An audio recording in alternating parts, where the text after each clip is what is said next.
হান্নান মাসুদ গাড়ি করার কথা বলেই চাটাং করে ওঠে, মন খারাপ করে।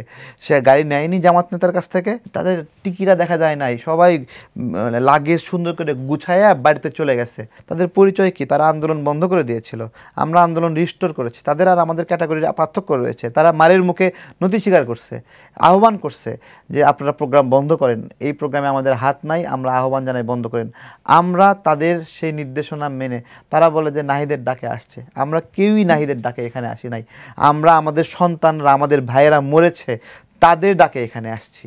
আমরা তাদের সাথে শেখ হাসিনা সংলাপ চাইছিলাম, ওদের সঙ্গে না। ওরা যে সংলাপ করে প্রোগ্রাম বন্ধ করছিল, আমরা বলছিলাম এই সংলাপ মানি না, সংলাপ করতে হবে আবু সাইদের সঙ্গে। আমাদের দৃঢ়তার কারণে আন্দোলন বন্ধ করা আন্দোলন চালু হয়ে গেছে। এবং এই সমন্বয়করা সীমাহীন দুর্নীতি এবং লুটপাট করেছে। এই যে চাঁদাবাজ ধরলো, হান্নান মাসুদকে উদ্ধার করে নিয়ে আসলো, অস্বীকার করতে পারবে?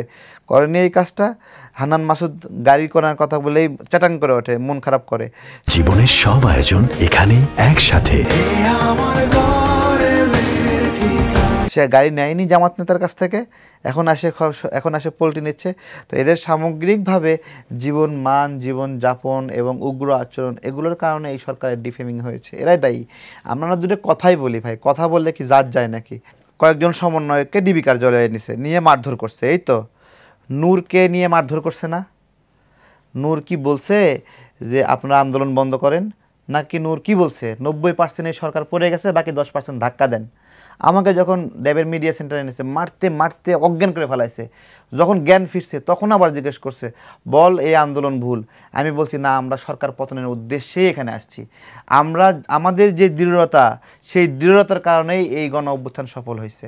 তাদের আপোষকামিতা অনুযায়ী আমরা যদি আপোষ কইরা, তারা যেখানে আপোষ করতে বলছে, আমরা সেই আপোষ না কইরা আমরা রাজপথে নামছি। রামপুরা, বাড্ডা, বসুন্ধরা, মোহাম্মদপুর, তাদের টিকিরা দেখা যায় নাই, সবাই লাগেজ সুন্দর করে গুছায়া বাড়িতে চলে গেছে। হ্যাঁ, কেউ এখানে ছিল না ক্যাম্পাসে, কেউ একজন ছিল না, কারো টিকি দেখা যায়নি এখানে। লাভের গুড় তারা খাচ্ছে, কিন্তু রাজনীতিটা এইভাবে লাভের গুড় দিয়ে ব্যাখ্যা করতে হয় না। রাজনীতি একটা সেবা।